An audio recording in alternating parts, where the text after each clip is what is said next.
of that year, she laid 2 eggs. Now, this was the first time in history that a golden eagle had ever attempted to nest in captivity.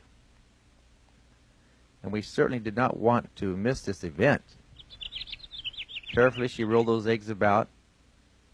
But it saddened us because we knew that she would be disappointed in just a few weeks because her eggs were not fertile. She didn't have a mate, and she would have to give up in disappointment. But then one morning, a sound drifted up from the valley down below that was going to change Lady's life, and as a matter of fact, it was going to change eagle history. Aha! He had an idea. It just might work.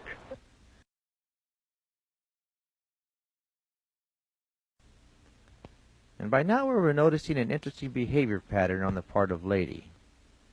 Each time he would enter the nesting chamber, she would get up off of her eggs and go out and fly for a while.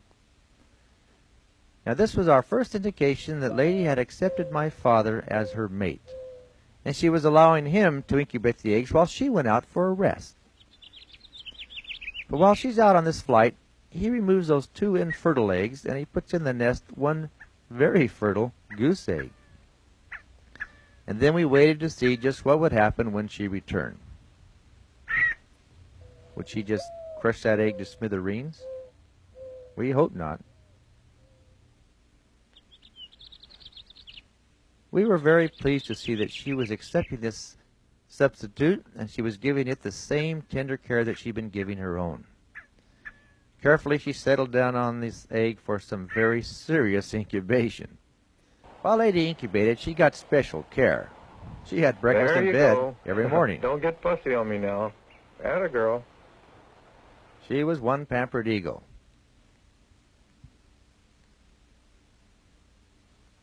Boy, you sure want service, don't you? Here, have another bite. And then it happened. After 33 days, the egg began to hatch. And these are the actual sounds of the gosling and the eagle communicating. First the gosling, then Lady. An amazing communication link is established between these most unlikely of creatures. And as the gosling works its way out of the egg, Lady is helping him, encouraging him. If he'd only known it was an eagle, he might not have been so anxious to get out. Finally, he's out, dried off, and what a sight. There is no gosling in history that ever had a safer place to hide than this one, I can assure you.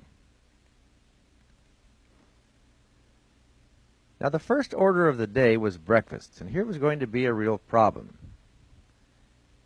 Because Lady's trying to feed him as if he were an eaglet. Eaglets take the food right from the bill of the parents, but goslings don't. They feed themselves. And so he's refusing, and Lady is very frustrated. But we substituted something for the gosling. He found the food here all right. This isn't exactly gosling food, but he was eager anyhow. We didn't know if we wanted him to eat a diet of eagle food, so we gave him a mixture of bread and milk. And for some strange reason, Lady is eating it also. She must have thought it was pretty good stuff, because long after the bowl was empty, she would follow him all over the nest, offering it to him again and again, as if, say, here, good for you. For the next year, Lady raised not 1 but 2 goslings. And there isn't anyone that would dare tell her to her face that these weren't the most beautiful children in the whole wide world. No one.